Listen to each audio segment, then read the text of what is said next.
السلام علیکم. جی امید ہے خیریت سے ہوں گے. غالب کا خط بنام میر مہدی مجروح. جی ہاں، نجی خط ہے تو ضروری ہے کہ غالب کی اس شخص سے کیا واقفیت ہے، کیا ریلیشن ہے، جان لیا جائے. تو میر مہدی مجروح غالب کے بہت عزیز شاگردوں میں سے ہیں، اور اتنے عزیز ہیں کہ غالب کے فرزند گویا کے بیٹے کے طور پر جانے جاتے تھے. غالب سے بہت زیادہ چھوٹے ہیں، اور غالب کے تقریباً 30-35 سال عمر کا فرق رہا ہوگا ان دونوں کے بیچ میں. تو شاگرد ہیں. شاگرد کا مطلب میر مہدی مجروح صاحب اپنی شاعری پر اور اپنی نثر کی کتابوں پر اصلاح لیا کرتے تھے. غالب کو بھیجا کرتے تھے، دکھاتے تھے کہ استاد صاحب آپ اس میں نظر ثانی کریں، ذرا غور و فکر کریں اور مجھے بتائیں کہ مجھے کہاں کہاں اصلاح کرنے کی، سدھار کرنے کی ضرورت ہے.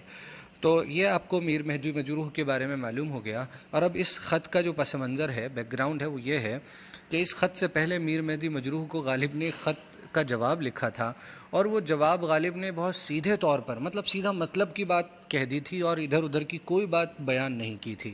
تو میر مہدی مجروح نے خط لکھ کر غالب کو اس بات کی طرف روشنی دلائی تھی اور اپنی شکایت کا اظہار کیا تھا کہ آپ نے جو ہے سیدھے طور پر، مطلب جو ہے سیدھی سادھی طور پہ بات کو بیان کر دیا، اور کچھ ادھر کی ادھر کی کچھ بھی بیان نہ کیا، سیدھے مطلب کو بیان کر دیا. تو غالب اسی کا جواب دے رہے ہیں، اور بڑے شوخیانہ انداز سے، بڑے ناز کے ساتھ، ہے نا، جواب دے رہے ہیں. پڑھیں گے تو اب زیادہ سمجھ میں آئے گا.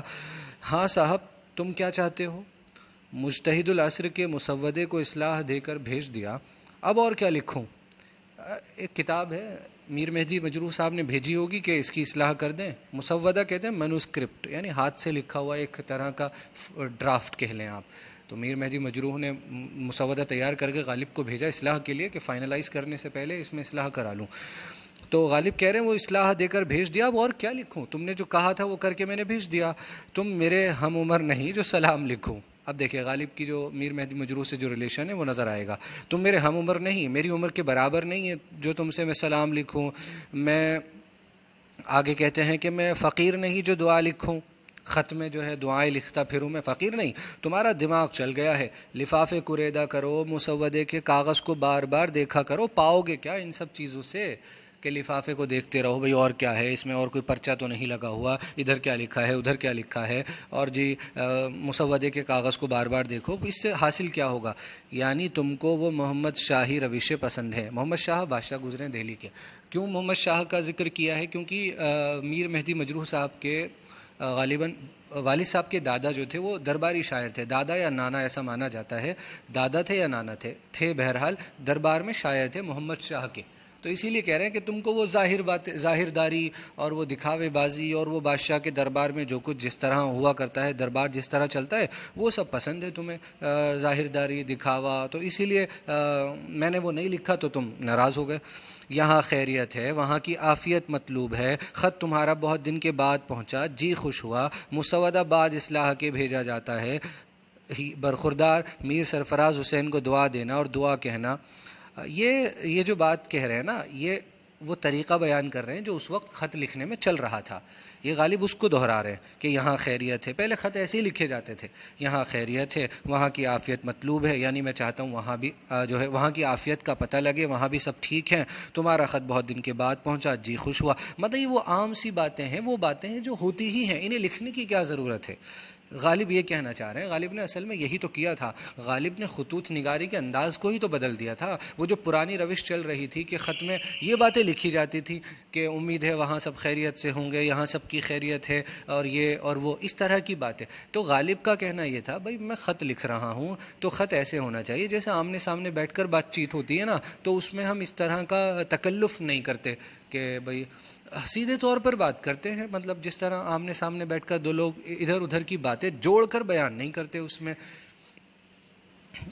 تو اسی کی طرف غالب اشارہ کر رہے ہیں، اور اسی لیے جان بوجھ کے لکھ رہے ہیں کہ تاکہ میر مہدی مجروح جو ہے وہ خوش ہو جائیں. وہ جیسا چاہتے ہیں خط میں ویسا لکھوں، ویسا لکھ رہا ہوں. چلو یہاں خیریت ہے، وہاں کی وغیرہ وغیرہ. اور ہاں حکیم میر اشرف علی اور میر افضل علی کو بھی دعا کہنا. لازمہ سعادت مندی یہ ہے، یعنی سعادت مندی کے لیے لازم یہ ہے کہ ہمیشہ اسی طرح خط بھیجتے رہو. یہ تو کیوں سچ کہو اگلوں کے خطوں کی تحریر کی یہی طرز تھی یا اور؟ اب کہہ رہے ہیں کہ سچ بتائیو جو پچھلے لوگ تھے، اگلے یعنی پچھلے لوگ تھے، ان کی خطوں کی تحریر یہی طرز تھی نا یا کوئی اور تھی؟ ہائے کیا اچھا شیوا ہے، بتاؤ کیا طنز دے رہے ہیں، کیا اچھا شیوا ہے، کیا اچھی عادت ہے۔ جب تک یوں نہ لکھو وہ خط ہی نہیں ہے، جب تک یہ سب نہ لکھو تو خط ہی نہیں مانا جائے گا۔ اگر سیدھے مطلب کی بات کہہ دو اور سیدھے جو بات کہنی ہے اسے کہہ دو، اور یہ سب آگے پیچھے کی باتیں نہ لکھو، رسمن جو ہمیشہ ہر خط میں لکھی جاتی ہیں وہ نہ لکھو، تو تب تک تو تم خط مانو گے ہی نہیں، وہ تو خط ہے ہی نہیں۔ چاہے بے آب ہے، ابر بے باراں ہے، نخل بے میوہ ہے، خانہ بے چراغ ہے، چراغ بے نور ہے۔ کیا زبردست تراکیب استعمال کی ہیں، ترکیب ہیں یہ، دو لفظوں سے، تین لفظوں سے ایک فریز ترکیب بنائی ہے۔ چاہ کنویں کو کہتے ہیں، کنویں کو بھی کہتے ہیں، چاہے بے آب یعنی بغیر پانی کا کنواں، کسی کام کا نہیں۔ اسی طرح آب بے باراں، ابر بے باراں، ابر یعنی بادل، اور بے باراں یعنی وہ بارش جو بارش نہ برسائے، ایسا بادل گویا کہ جس میں پانی نہ ہو یا بارش نہ برسائے۔ نخل بے میوہ، نخل یعنی درخت، پیڑ بے میوہ بغیر پھل کا پیڑ، یعنی وہ بھی ناکارہ، وہ بھی بیکار۔ خانہ بے چراغ، ایسا گھر جس میں چراغ نہ ہو، اور چراغ بھی وہ جو بے نور ہو، جس میں روشنی نہ ہو۔ یعنی یہ جو خط ہے، اس طرح کا خط وہ تمہارے لیے کوئی حیثیت نہیں رکھتا، وہ تو ایسا ہے جیسے چاہے بے آب، جیسے بغیر پانی کا کنواں، جیسے بغیر بارش کا بادل، جیسے بغیر میوے کا پیڑ۔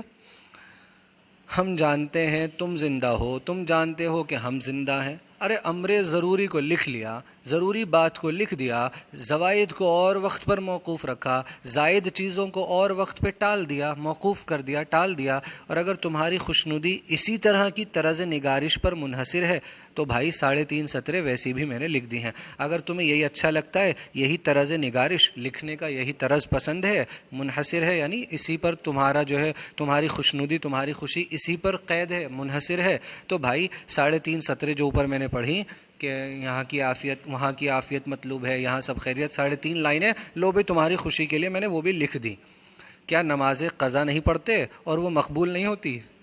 اب اسے نماز قضا سے تعبیر دے رہے ہیں، یعنی میں نے جو پچھلے خط میں جو کچھ نہیں لکھا تھا وہ اس خط میں لکھ دیا، گویا کہ وہ جو تمہاری خوشی کے لیے کام کرنا تھا میں نے قضا کر لیا، اب کر دیا، پہلے نہیں کرا تھا۔ نماز کو وقت پہ نہیں پڑھا تھا، نماز کا وقت نکل گیا تو قضا پڑھ لی، تو اس کی طرف اشارہ کر رہے ہیں۔ وہی طنزیہ اور شوخیہ مذاقانہ لہجہ ہے، یہی تو غالب کے خطوط کی خاصیت ہے۔ مطلب ان کے خطوط میں جو ہے شوخی ہے، ظرافت ہے، مذاق ہے، اور جی ناز ہے، ناز و نیاز ہے، اور اس طرح کی باتیں، اور جو جس کو خط لکھ رہے ہیں اس سے بڑا گہرے تعلق کا پتہ ملتا ہے کہ کتنا زیادہ اس خط لکھنے والے سے جو ہے ایسا معلوم ہو رہا ہے کہ جیسے بہت بے باکانہ، بہت زیادہ بے تکلفانہ گفتگو کر رہے ہیں، کسی طرح کا کوئی پردہ بیچ میں حائل نہیں ہے۔ حالانکہ نجی خط ہے لیکن آج ہم پڑھ پا رہے ہیں اس کو، دیکھیے آپ، بغیر کسی جو ہے وہ شرم و جھجک کے ہم پڑھ پا رہے ہیں، تو یہی غالب کے خطوط کی خاص بات ہے۔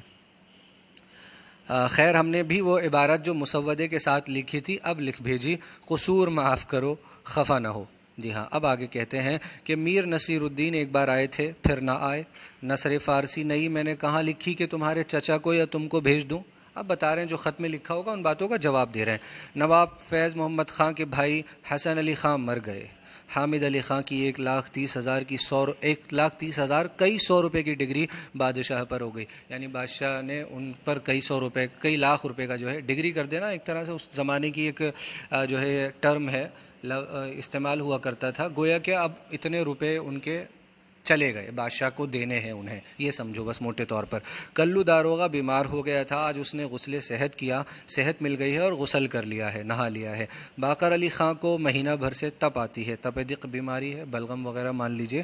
حسین علی خان کے گلے میں 2 غدود ہو گئے ہیں، شہر چپ چاپ، نہ کہیں پھاوڑا بجتا ہے، نہ سرنگ لگا کر کوئی مکان اڑایا جاتا ہے، نہ آہنی سڑک آتی ہے، نہ کہیں دمدمہ بنتا ہے، دلی شہر خاموشاں ہے۔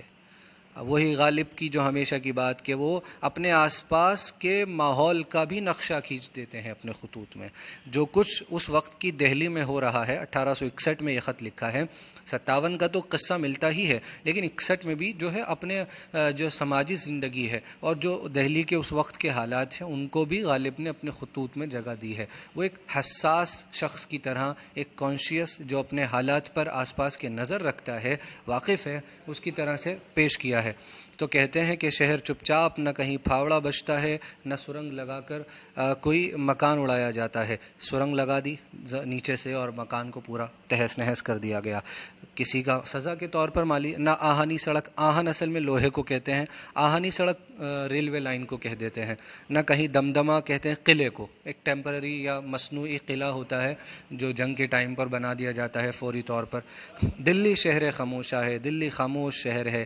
کاغذ نپٹر گیا، کاغذ ختم ہو گیا، ورنہ تمہارے دل کی خوشی کے واسطے ابھی اور لکھتا. تمہیں جن چیزوں سے خوشی ملتی ہے ابھی اور بھی وہ باتیں لکھتا، لیکن کاغذ ختم ہو گیا ہے. امید ہے آپ کو یہ خط سمجھ میں آیا ہوگا. ایک بار خود سے مطالعہ کریں گے تو اور مزید سمجھ میں آ جائے گا. شکریہ.